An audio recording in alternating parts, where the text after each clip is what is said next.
ფრაქცია ქართული ოცნება აჭარის მთავრობის თავმჯდომარეს კონსტიტუციის 32 მუხლის დარღვევაში ადანაშაულებს. საფინანსო ეკონომიკურ საკითხთა კომისიაში აცხადებენ, რომ არჩილ ხაბაძემ 2 წლის განმავლობაში მივლინებების დროს მოვალეობის შემსრულებლად მხოლოდ ერთხელ დატოვა მინისტრი. სხვა შემთხვევაში ფრაქციის ბრალდებით ხაბაძეს ბრძანება არ გამოუცია.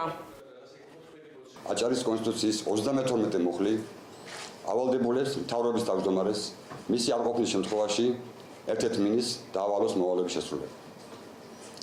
2 წლის განმავლობაში ეს განხორციელდა მხოლოდ 1 კვირის უკან, როდესაც მთავრობის თავმჯდომარე იყო ბაქოში მივლინებით და დაწერა ბრძანება და დატოვა შესრული მოვალეობის მგონი ჯანმრთელობის მინისტრი. მინდა დავსვაკითხვა, როდესაც მთავრობის თავმჯდომარე არ სცემს პატივს აჭარის ავტონომიური რესპუბლიკის კონსტიტუციას, იქნებ გიპასუხოს, რომელ კანონს სცემს პატივს.